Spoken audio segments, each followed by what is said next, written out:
Welcome students. स्वागत है हमारे YouTube channel your success coaching centre में।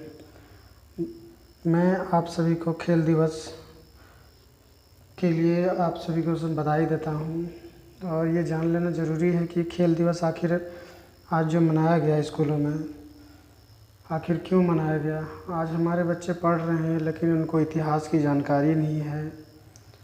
वो मोबाइल तो जानते हैं लेकिन इतिहास नहीं जानते हैं। और यही वजह है कि आज हमारा देश जो है दंगे फसाद या और जो बुनियादी चीज़ें छोड़कर उलझुल चीज़ों में फंसा हुआ है।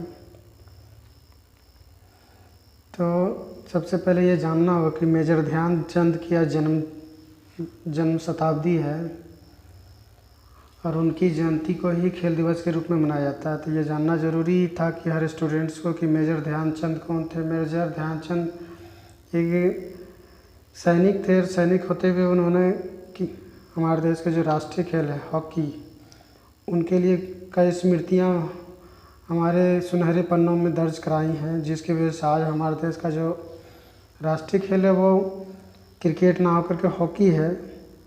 और हॉकी में देश का जो है सर उन्होंने ऊंचा कराया है। भारत ने ही दुनिया का हर हिस्सों में, चाहे पाकिस्तान हो, चाहे अफ़गानिस्तान हो, चाहे अमेरिका हो, चाहे इंग्लैंड हो, चाहे जर्मनी हो, चाहे श्रीलंका हो, हर जगह उनको इज्जत दिया जाता था।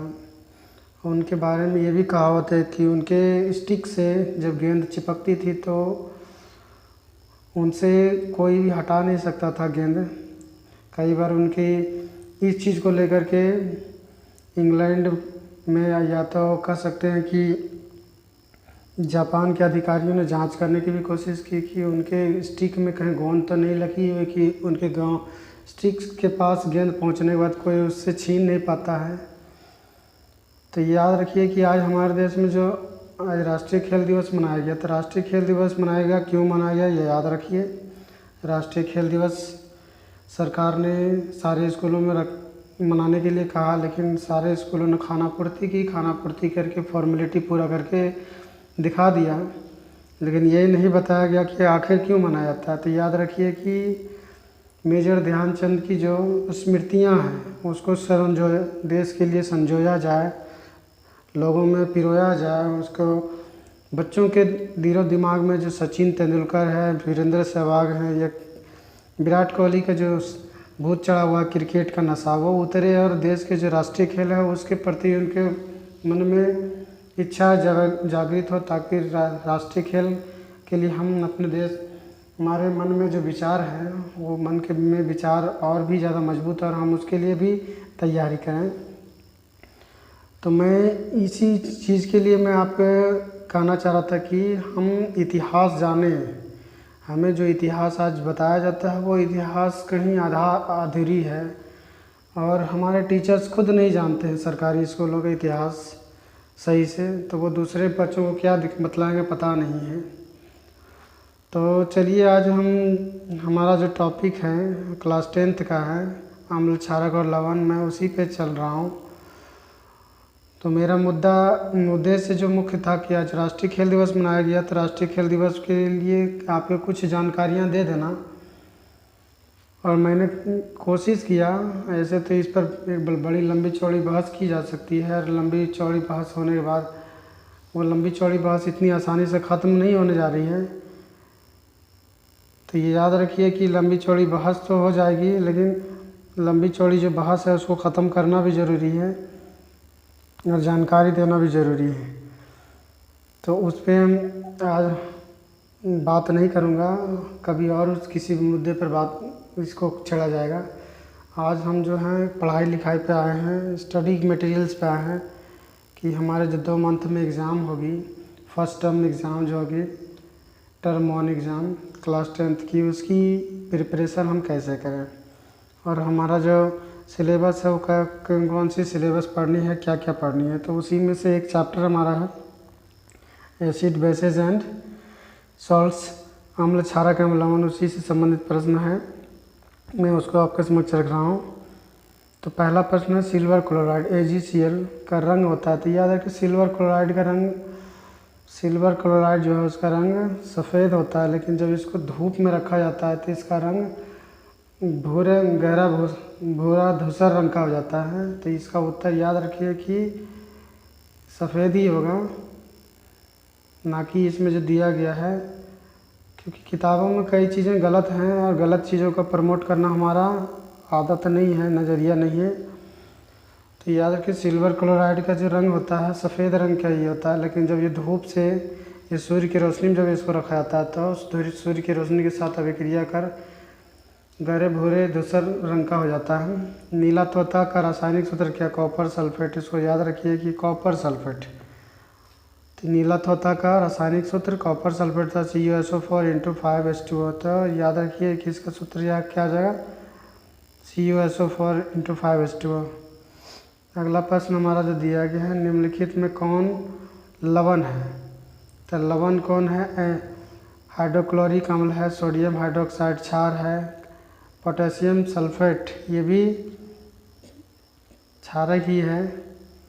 इसके अलावा जो दिया है तो सोडियम हाइड्रोक्साइड ये लवण है, सोडियम हाइड्रोक्साइड खाने वाला नमक ही है। तो इसको हम सीधा सीधी कर सकते हैं कि लवण है जो तो सोडियम हाइड्रोक्साइड हो जाएगा। इसके बाद अगला प्रश्न दिया गया, सोडियम कार्बोनेट के जलीय घोल में मिथाइल ऑरेंज का घोल मिलाने पर घोल का रंग परिवर्तित होकर कैसा हो जाता है? सोडियम कार्बोनेट के जल में मिथाइल अल्कोहल का घोल मिलाने पर इसका रंग पीला हो जाएगा। तो ये सही है, इस पीला हो जाएगा। अगला प्रश्न इसका जो दिया गया हम उस पर चलते हैं। अगला प्रश्न हमारा है, तो जो अगला प्रश्न हमारा है उस पर हम चलते हैं। तो सोडियम कार्बोनेट का अणुसूत्र क्या है? तो सोडियम कार्बोनेट का Na2CO3 होता है। तो Na2CO3 सीधा सीधी इसको क्या कहेंगे? सोडियम कार्बोनेट का सूत्र जो हमारा याद रखिए कि सोडियम कार्बोनेट का सूत्र क्या हो जाएगा? Na2CO3। निम्नलिखित में कौन अवकारक है? अवकारक। तो अवकारक आपका दिया गया H2 हाइड्रोजन।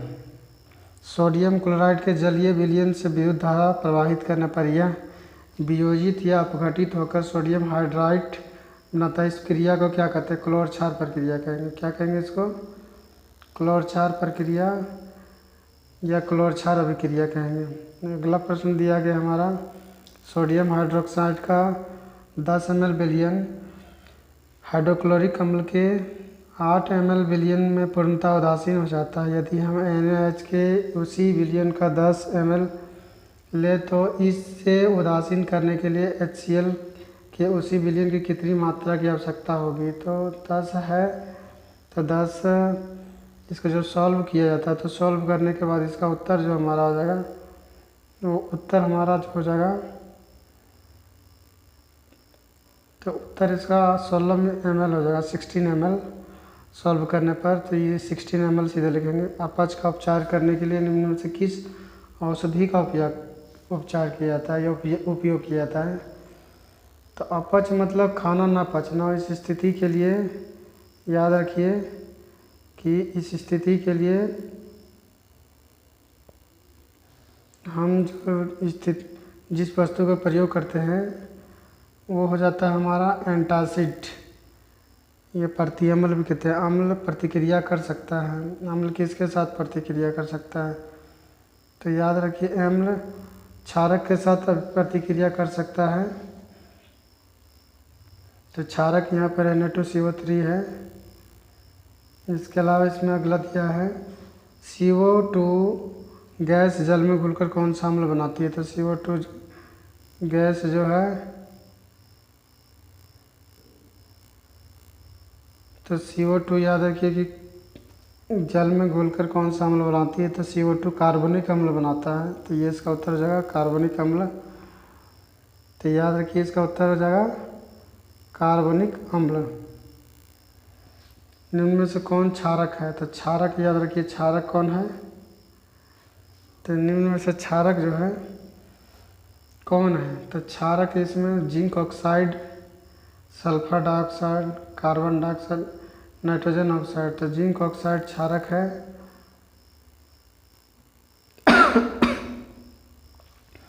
उच्चवसीय अम्लों के सोडियम लवण को क्या कहते हैं? उच्चवसीय अम्लों के सोडियम लवण को हम अपमार्जक कह सकते हैं। तो इसमें उत्तर सीधा सीधी याद रखिए कि इसका उत्तर हमारा हो जाएगा साबुन हो जाएगा। अपमार्जक मतलब डिटर्जेंट, तो डिटर्जेंट नहीं होगा, साबुन ही होगा। तो इसका उत्तर हमारा जो हो जाएगा साबुन। निम्नलिखित कौन अम्ल है? तो निम्नलिखित कौन सा अम्ल है? HCl अम्ल है। तो HCl उत्तर हो जाएगा। निम्न में से कौन जो है, याद रखिए निम्न में कौन सही है। तो निम्न में कौन सही है? तो निम्नलिखित में कौन विजातीय यौगिक है? विजातीय यौगिक मतलब जो, तो निम्न में से कौन विजातीय यौगिक है? विजातीय यौगिक चूना पत्थर, खड़िया और संगमरमर तीनों एक ही चीज़ से जुड़ा हुआ है, लेकिन प्लास्टर ऑफ पेरिस ये विजातीय है। इसमें कौन सही है? तो सही कौन है? इसका जो है उत्तर हमारा जो है धोवन सोडा Na2CO3 × 10H2O। तो ये सही है। अम्ल का pH मान होता है 7 से कम होता है। अम्ल का pH मान, यदि अम्ल और क्षार से बने लवण को जल में घोला जाता है तो प्राप्त विलयन क्या होता है? अम्ल और क्षार की अभिक्रिया इसमें बताया गया था। अम्ल और क्षार की अभिक्रिया कराएंगे तो उदासीन रहता है। तो ये सीधा सीधी याद रखिए, इसका उत्तर उदासीन ही होगा। अगला प्रश्न, निम्न से कौन अम्लीय लवण नहीं बनाता है? निम्न कौन अम्लीय लवण नहीं बनाता है? तो अम्लीय लवण HCl हाइड्रोक्लोरिक अम्ल नहीं बनाता है। तो HCl इसका उत्तर रहेगा। निम्न धातुओं में कौन NaOH के विलयन से H2 गैस देता है? तो कौन देता है? तो जब धातु की विक्रिया अम्ल से कराते हैं तो धातु अम्ल से विक्रिया करके हाइड्रोजन गैस देता है। तो यहाँ पर हमको देखना हो कि कौन धातु है। तो धातु हम सीधा सीधी याद रख सकते हैं कि इसमें एल्युमिनियम एक धातु है। तो एल्युमिनियम जो धातु है, इसके साथ अगर सोडियम हाइड्रोक्साइड का हम अभिक्रिया कराते हैं तो हाइड्रोजन गैस देता है। अगला प्रश्न हमारा यह है कि एक जलीय विलयन जिसका pH मान 0 है उसको क्या कहेंगे? तो जलीय में विलयन जिसका pH मान 0 है तो वो अम्लीय होगा। तो सीधा सीधी इसका उत्तर हम क्या लिखेंगे? अम्लीय। तो जिसका pH मान 7 से कम हो तो अम्लीय होता है। हाइड्रोक्लोरिक अम्ल विलयन का pH मान 4 है तो उस विलयन का मोलरिटी क्या होगा? तो 4, तो जब pH का वैल्यू निकालते हैं, pH का मान लॉगरिथम के आधार पर, तो इसका जो वैल्यू निकलता है H+ आयन का वो 0.0001 आता है। इसके बाद अगला प्रश्न दिया है, निम्नलिखित में से pH का मान कौन सा मान क्षारक विलयन का मान देता है? जिसको सीधा सीधी याद रखिए कि 13 जो है ये क्षारक है। जब कली चूना को जल में मिलाया जाता है तो प्रक्रिया है, तो कली चूना को जल में मिलाया जाता है तो उस प्रक्रिया को से बहुत ज़्यादा गर्मी निकलती है, बहुत ज़्यादा ऊष्मा निकलती है, इसलिए हम उसको ऊष्मा कली चूना में जल मिलाया जाता है तो उसमें से कली चूना से जब जल मिलाया जाता है तो प्रक्रिया है। तो जल के साथ अभिक्रिया करके ऊष्मा लेकर के वो क्या है, बहुत ज़्यादा गर्म हो जाती है। गर्म होने के बाद खौलने लगती है। तो इस क्रिया को याद रखिए कि ऊष्मा क्षेपीय अभिक्रिया ही कहेंगे, ऊष्मा शोषी नहीं कहेंगे।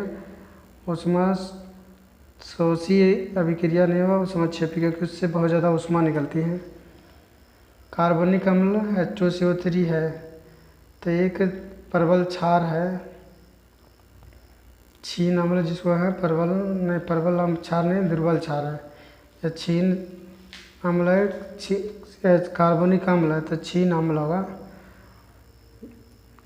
या कमज़ोर अम्ल जिसको कहते हैं दुर्बल अम्ल। अगला प्रश्न हमारा दिया गया है, यदि pH बराबर 13 है तो इसका अर्थ है, तो pH जिसका ज़्यादा मान होगा वह याद रखिए कि वो भस्म या बहुत ज़्यादा प्रबल भस्म होगा, क्षारक होगा। तो यहाँ याद रखिए कि इसका उत्तर हो जाएगा परवल। बहुत ज़्यादा क्षारक है, बहुत ज़्यादा परवल क्षारक। कौन भस्म है परंतु क्षार नहीं है, इसमें कौन भस्म है लेकिन क्षार नहीं है। तो ये भस्म जो है FeOH का होल 3, ये भस्म है लेकिन क्षार नहीं है। प्लास्टर ऑफ पेरिस का जमना है, तो प्लास्टर ऑफ पेरिस का जमना एक कौन सी क्रिया है, तो प्लास्टर ऑफ पेरिस का जमना एक जलांशन क्रिया है। तो इसको सीधा सीधा याद रखिए कि जलांशन लिखेंगे। इसके बाद दिया है सॉल्वे विधि से Na2CO3 के निर्माण के लिए आवश्यक कच्चा पदार्थ है। तो सॉल्वे विधि के लिए आवश्यक कच्चा पदार्थ सोडियम क्लोराइड, अमोनिया और कैल्शियम कार्बोनेट है। इसके बाद अगला प्रश्न दिया गया है कि जिप्सम और प्लास्टर ऑफ पेरिस के जल के अणु में अंतर। तो इसका उत्तर 3/2 हो जाएगा।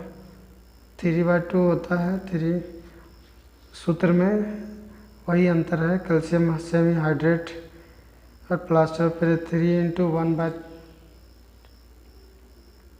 1/2 3 × 1/3 H2O जो होता है वो वही अंतर है। तो 3/2 का अंतर है।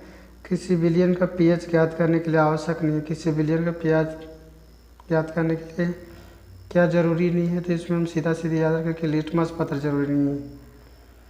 यदि pH पेपर पर एक द्रव बूंद डाला जाता है, pH पेपर का रंग नीला हो जाता है, द्रव नमूना हो सकता है। तो द्रव किसका नमूना हो सकता है, सोडियम बाइकार्बोनेट का। तो याद रखिए सोडियम कार्बोनेट है। pH के पेपर पर तनु हाइड्रोक्लोरिक अम्ल गिराया जाता है, तो pH पेपर का रंग बदलता है, इसमें हो जाएगा लाल। उदासीन विलयन का pH जांच करने के लिए उपयोग किया जा सकता है।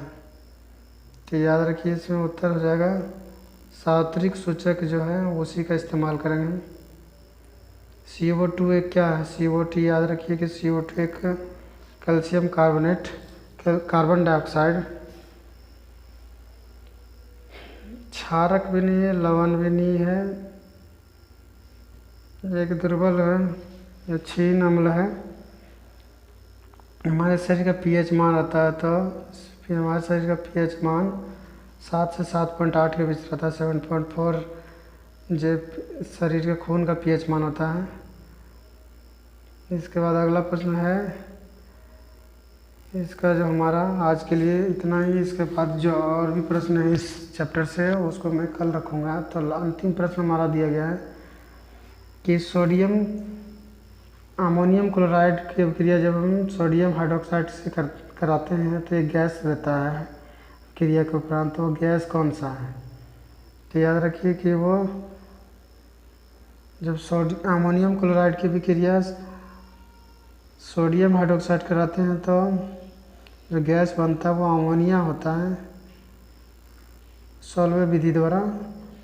तो आज मैंने आपके समक्ष इससे जो अम्ल क्षारक लवण है उससे संबंधित कुछ महत्वपूर्ण प्रश्नों को रखा। यदि अभी तक आपने हमारे चैनल को सब्सक्राइब नहीं किया तो सब्सक्राइब कर लें, वीडियो को लाइक कर दें और बेल आइकन घंटी को भी प्रेस कर दें ताकि आप तक लेटेस्ट वीडियोज़ की अपडेट्स पहुँचती रहे। धन्यवाद।